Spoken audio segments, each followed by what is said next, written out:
I shattered the crown of thorns on the crucifix above the main altar with a hammer I'd hidden in my jacket.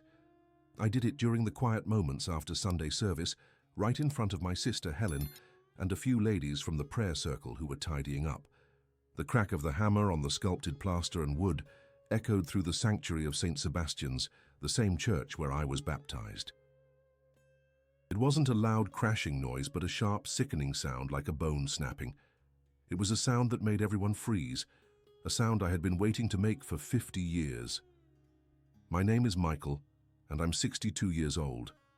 On that day, standing there with plaster dust on my hands and a hammer hanging from my grip, I publicly and finally declared my war on a God who, as far as I was concerned, had gone completely and utterly silent a long, long time ago. I've lived in this same small Ohio town my whole life. It's the kind of place where everyone knows your name, your parents' names, and what you had for dinner last Tuesday. Most people here see me as the town cynic, the bitter old man who lives in the house his parents left him, the one who scoffs when the church bells ring. And they're not wrong. My life has been a quiet ruin, a structure I painstakingly built on the rubble of a faith that was stolen from me. But I wasn't always this way. There was a time when the scent of old incense and beeswax was the smell of home, a time when the cool, smooth wood of the pews felt like a safe harbor. I was an altar boy. I knew the Latin responses by heart. I could swing a thurible with practiced grace, and I believed with the pure, uncomplicated heart of a 12-year-old that I was serving something holy, something good. My sister Helen, she never lost that. She's 2 years younger than me, but in matters of faith she's always been the older, wiser soul. She held on to her faith like a life raft in a storm. For me, it became the anchor that was drowning me. For decades, my rage was a living thing inside me. It coiled in my gut and sharpened my tongue. I channeled it into a cynical, biting worldview that left no room for hope or divinity. Helen bore the brunt of it. Every Sunday dinner was a battlefield. She'd bow her head to say grace and I'd start in. I'd mock her prayers, sneer at her rosary, calling it a string of superstitious pebbles. I remember one Christmas Eve, she brought over a small plaster statue of the Virgin Mary, a gift for our mother who was ill at the time.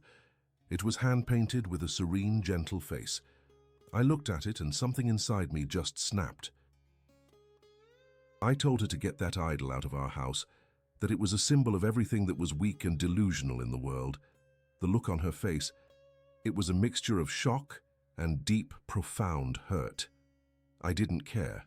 In fact, it fueled me. I wanted to hurt her. I wanted to hurt anything that represented the faith that had so utterly failed me. That rage festered for years, a low-grade infection in my soul that would occasionally flare up into something more destructive. But the act in the church, that was different. That was the culmination of everything. It had been building for months. A new priest had arrived, young and full of optimistic sermons about forgiveness and God's mysterious ways. Every word he spoke felt like a personal insult, a dismissal of the silent scream I'd been holding in for half a century. I saw the crucifix hanging there, high above the altar, the same one that had hung there when I was a boy. And my eyes fixed on the crown of thorns. It seemed to mock me, a symbol of a suffering king who did nothing while his children suffered in the shadows of his own house. The decision wasn't rational, it was a compulsion.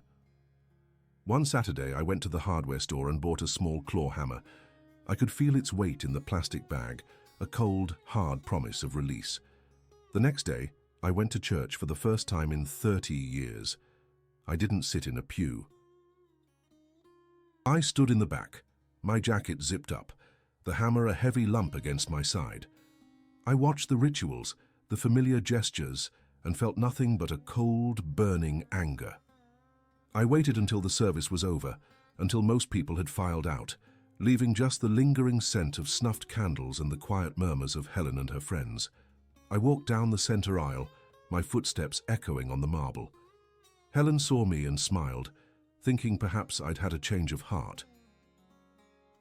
The smile faded as I walked past her, past the pews and stepped up onto the altar. I pulled the hammer from my jacket. I heard her gasp, a small, sharp intake of breath.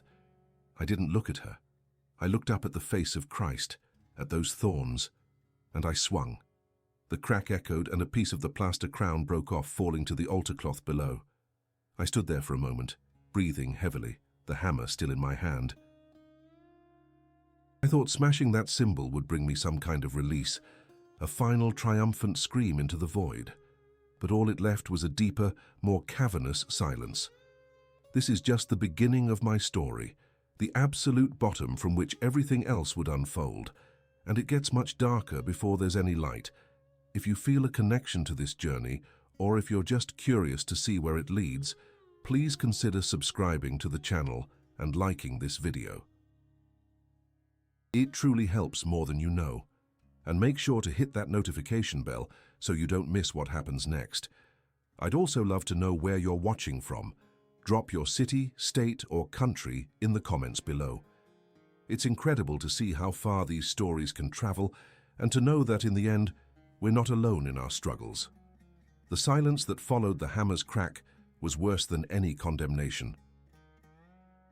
It was a thick, heavy blanket that smothered the air in the church and then followed me home. I walked out of St. Sebastian's that day expecting shouting, maybe even the police. Instead, I was met with stares, not of anger, but of a kind of horrified pity. It was as if I wasn't a man who had committed an act of sacrilege, but a rabid animal that had stumbled into a sanctuary, frothing and confused. No one said a word as I walked down the aisle, the hammer still hanging limply from my hand. I saw my sister Helen's face. It was white, drained of all color, and her eyes were a chasm of sorrow. That look hurt more than any sermon on damnation ever could. In the days that followed, my small town became a ghost town, or rather, I became the ghost. People didn't just avoid me, they looked through me. At the grocery store, the cashier who'd known me since I was a boy suddenly couldn't meet my eyes, her hands fumbling with my change. The mailman, who usually had a joke about the weather, just shoved the mail in the box and hurried away. My phone stopped ringing. The quiet hum of my life, the background noise I had never even noticed, was gone. I had spent 50 years building walls to keep people out, and with one swing of a hammer, I had finally succeeded. The fortress was complete, and I was its sole prisoner. My rage, the fire that had kept me warm for so long, began to sputter. It had always been a reactive force, something that needed fuel, an argument with Helen, a pious platitude from a neighbor, a hymn on the radio. But now there was nothing, just silence. I'd paced the rooms of my parents' old house, the same house where I'd once knelt by my bed and prayed, and I'd try to stoke the flames. I'd replay the memory of shattering that crown, trying to feel that surge of defiant power again. But it was gone. All I felt was the echo. A hollow, pathetic sound in an empty room. The grand gesture, my final declaration of war, had landed with all the impact of a stone dropped into a bottomless well. The world hadn't changed. The church was still there. God, in his infinite and maddening silence, was still silent. The only thing that had shattered was me. Helen tried to reach me. A few days after it happened, she left a Tupperware container of beef stew on my porch with a note. It just said, "Michael, please eat." I threw it in the trash. Not out of anger, but out of a kind of exhausted shame. Her kindness felt like an accusation. It was a reminder of a life I had rejected, a love I had spat on. Her faith was an impenetrable fortress of grace, and my bitterness couldn't even scratch the walls. She was praying for me, I knew it, and the thought of her on her knees whispering my name to the very God I had publicly assaulted filled me with a despair so profound it felt like drowning. I was the one who was supposed to be strong, the one who saw the world for the cruel joke it was. But in the end, her quiet faith was an ocean, and my lifelong rage was just a fistful of sand dissolving in the tide. That's when the real fear began to creep in. It wasn't the fear of hell. I'd stopped believing in that long ago. It was the fear of nothingness, the fear that my life, all 62 years of it, amounted to nothing more than a long, drawn-out scream in an empty universe. My defining act, the one thing people would remember about Michael Kavanagh, was that he broke a statue in a church. It wasn't a legacy, it was a pathetic punchline. I started looking in the mirror and seeing a stranger. A tired old man with hollowed-out eyes, his face a roadmap of bitterness. The boy who had served at the altar, the boy whose life was stolen in the shadows of the sacristy, was gone. And in his place was this ruin, this monument to pain. The isolation became absolute. The silence in the house was no longer just an absence of sound. It was a presence. It pressed in on me, whispering that my war was over, and I had lost. There was no one left to fight, not even myself. There was just this unbearable, crushing weight, and I knew with a certainty that chilled me to the bone that I couldn't carry it for another day. I couldn't face another sunrise in that silent house. The abyss I had been staring into for 50 years was finally staring back, and it was inviting me in. It's hard to talk about this part of the story, the absolute darkness before the dawn. If you're finding any part of this journey meaningful, a simple like on the video would mean a lot. And hitting that notification bell ensures you won't miss the moment everything changed. That night, the house was a tomb. The silence wasn't empty. It was full of the life I had pushed away, full of unspoken words and unwept tears. It was a physical weight, pressing down on my chest, making each breath a conscious effort. I sat in my father's old armchair, the worn leather cool against my skin, and stared into the darkness. For the first time in 50 years, I had no one to fight. The rage, that splinter of ice I had nursed in my heart for a lifetime, had finally melted, leaving behind a cold, desolate puddle of despair. I had won my war. I had driven everyone away. I had achieved perfect, absolute isolation, and it was unbearable. I thought about the boy I used to be, the one who believed in angels and the power of prayer.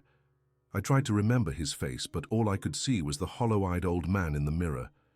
He was a stranger to me, and I was tired of living in his skin. My mind, in its exhaustion, became terrifyingly clear. There was a way out of the silence, a way to make it permanent. I walked into the bathroom, the one my mother had decorated with little seashell soaps and a floral shower curtain decades ago. In the back of the medicine cabinet, behind a bottle of expired aspirin, was an old prescription bottle of sleeping pills from my father's last illness. I had forgotten they were even there. I shook the bottle. It rattled with a dry, final sound. This was it. This was the end of the story. No more pain, no more anger, no more memories. Just nothing. The ultimate silence I thought I craved. I filled a glass with water from the tap, my hand steady. There was no fear, just a profound sense of weary resignation. I sat on the edge of the tub, the cold porcelain a shock against my legs, and unscrewed the cap. I tipped a few of the small white pills into my palm. I looked at them, these tiny keys to oblivion, and then I just stopped. An exhaustion so complete it felt like a physical blow washed over me. I couldn't even summon the energy to lift my hand to my mouth. I let the pills fall from my palm, scattering on the tiled floor like tiny, forgotten teeth. I stumbled back to my bedroom and collapsed onto the bed, fully clothed, not so much falling asleep as being pulled under by a dark, heavy tide. And then I was somewhere else. I was a child again. I was standing in the sacristy of St. Sebastian's. I knew it instantly.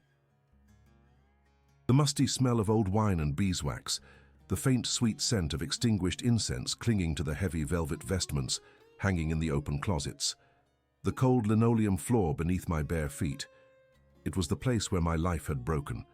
The shadows in the room were long and deep, just as I remembered them, but this time they didn't feel menacing. They felt watchful.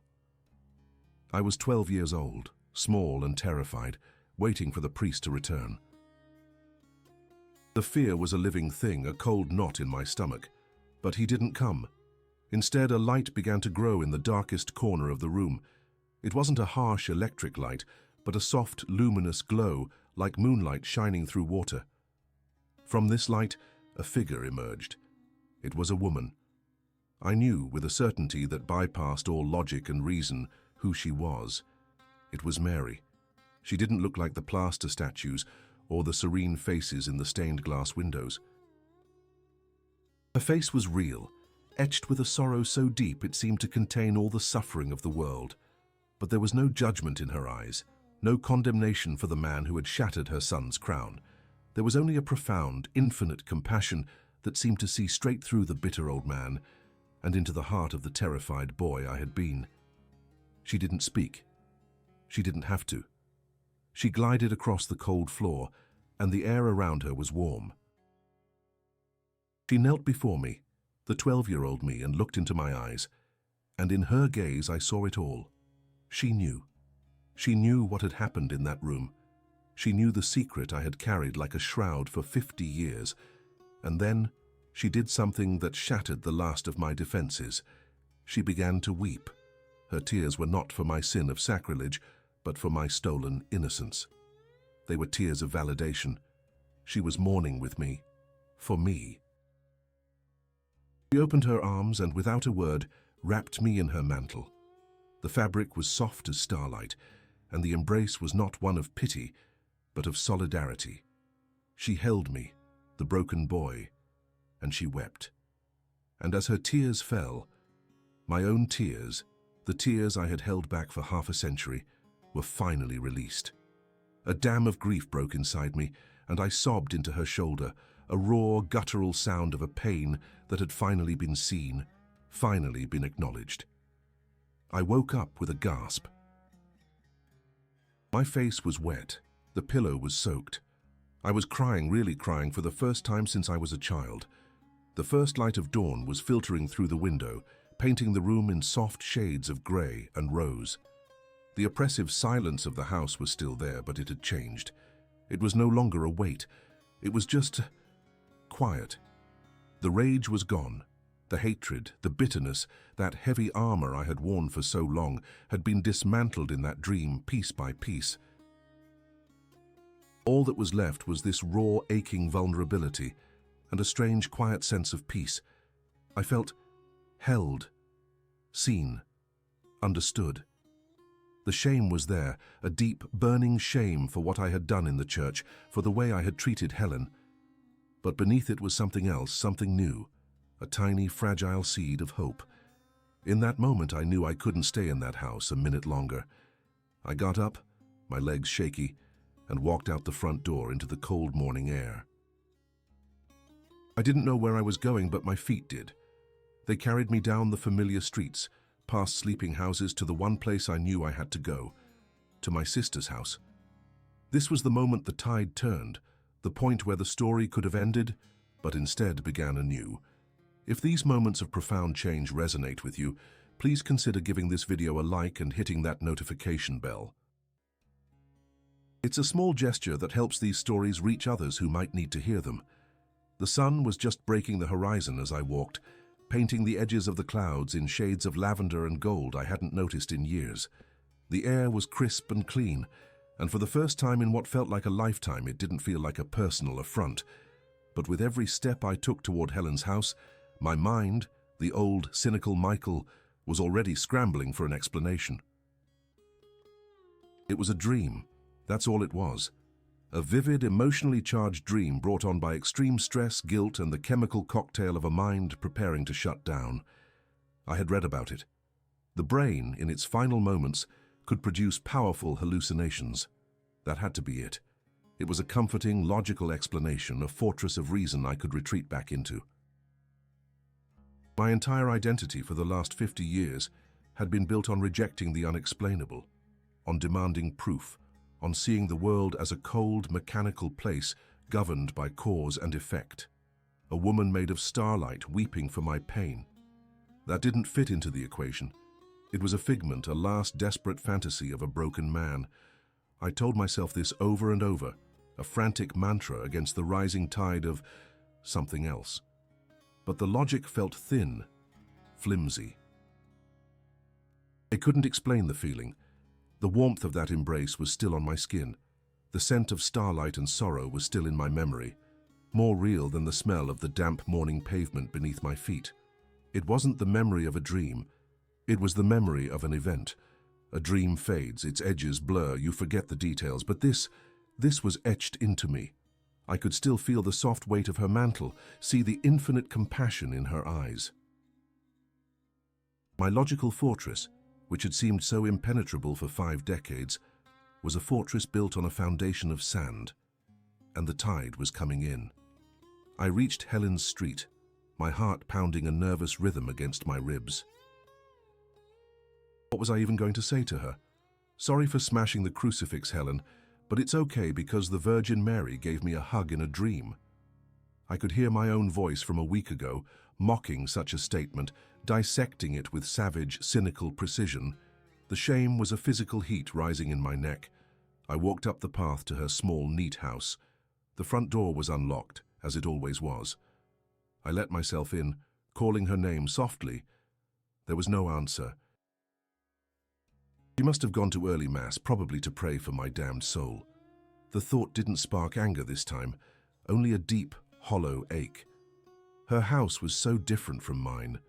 Mine was a museum of neglect and bitterness. Hers was a home. It was filled with light, with the scent of coffee and lemon polish, and it was filled with faith. A small, simple cross hung over the doorway. A framed print of the Sacred Heart was on the living room wall.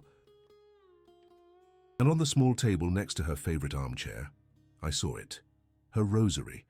It was a simple one with dark wooden beads and a small silver crucifix. I had lost count of the number of times I had sneered at that object. I had called it a crutch, a string of superstitious pebbles, a pathetic talisman for people too weak to face the world on their own. My own cruel words echoed in my head, each one a fresh stab of shame. I remembered her face, the quiet hurt in her eyes as she would simply put it away when I started my tirades. She never fought back, not really. She just absorbed my poison with a sad, patient grace. My hand trembled as I reached for it. This was the line. To pick it up would be to admit defeat, to cross over into the world of delusion I had spent my life despising. My fingers brushed against the cool, smooth wood of the beads. I flinched, expecting, I don't know what. A jolt of my old revulsion? Nothing. I closed my hand around it. The beads were worn smooth from her touch, the small metal crucifix heavy in my palm.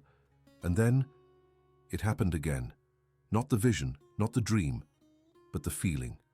It washed over me, a wave of that same infinite compassion, that same profound sense of being seen, of being known to my very core.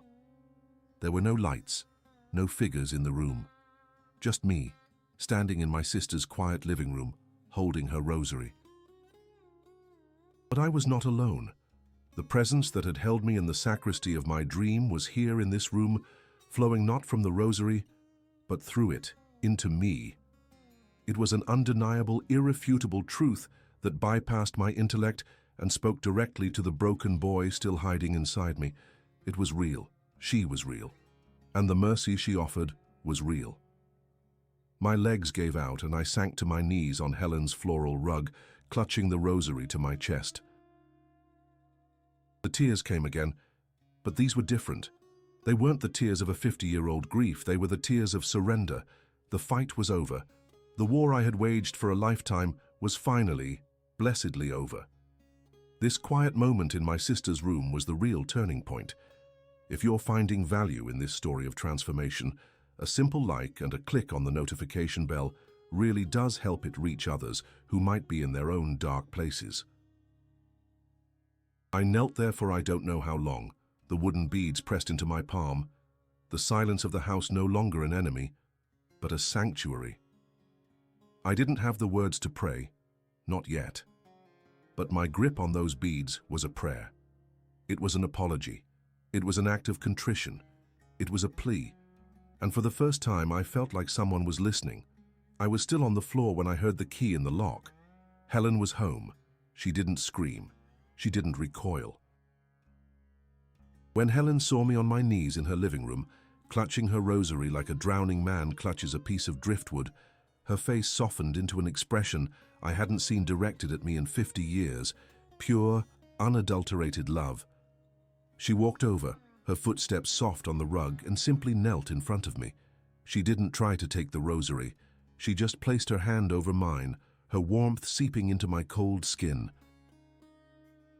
"Michael," she whispered, her voice thick with a history of unshed tears. And that was all it took. The story I had locked away in the darkest room of my soul, the poison that had fueled a lifetime of rage, came pouring out. I told her everything. About the sacristy, about the priest, about the shame and the silence that followed. I told her about the dream, about the woman made of starlight, and about the tears that weren't for my sin, but for my sorrow.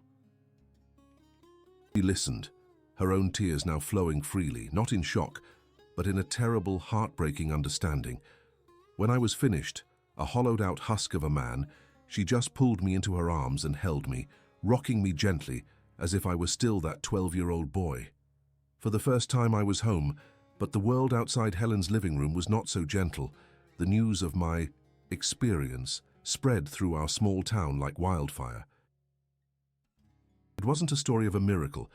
It was gossip about the town cynic's breakdown. The whispers started almost immediately. "He's finally lost it," I heard a man mutter at the hardware store.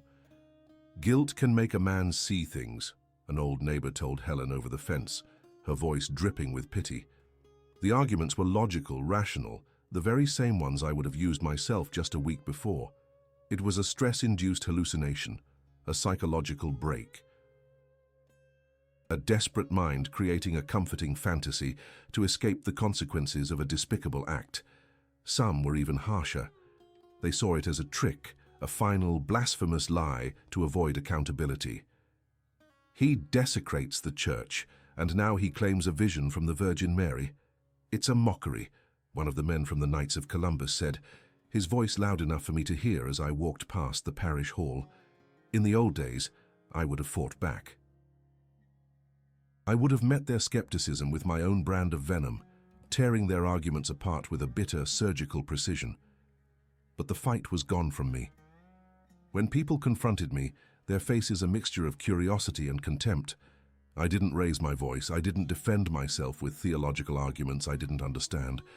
I just looked them in the eye and said, quietly and firmly, "I can't explain it to you. All I can tell you is that it was the most real experience of my life, and I would leave it at that. My conviction was not an argument to be won. It was a truth I now lived in. The armor of my rage had been replaced by a quiet certainty that no amount of scorn could penetrate. Slowly, tentatively, a new kind of community began to form around me. It started with Helen's prayer circle, the very women who had witnessed my act of destruction. They invited me to one of their meetings in the church basement. Walking into that building was one of the hardest things I've ever done. The crucifix above the altar had been repaired, a faint line in the plaster the only scar from my rage. I couldn't look at it. But the women, they didn't look at me with judgment, they looked at me with a cautious kindness. They handed me a cup of weak coffee, and I sat with them silent for a long time, just listening to their simple, heartfelt prayers. They prayed for their children, for their neighbors, for the sick. And then one of them, a small, elderly woman named Agnes, prayed for all those who carry hidden wounds. And she looked right at me. In that moment, the symbols I had despised began to change. The rosary in Agnes's hand wasn't a string of pebbles. It was a lifeline. The crucifix on the wall wasn't a monument to an absent God. It was a testament to a love that endured even the most hateful rejection. The culmination of this quiet transformation happened a few months later at the annual St. Sebastian's parish picnic. The whole town was there. It was a loud, cheerful affair with checkered tablecloths and the smell of grilled hot dogs in the air. I was there with Helen, feeling awkward and out of place, but no longer an outcast. The new pastor, Father David, the young priest who had listened to my whole story with a compassion that moved me to my core, got up to say a few words. After he finished, he paused and looked out over the crowd. Then he looked at me. "Michael," he said, his voice carrying over the microphone. "I believe you have something you'd like to share." Every head turned. A hush fell over the crowd. My heart hammered against my ribs.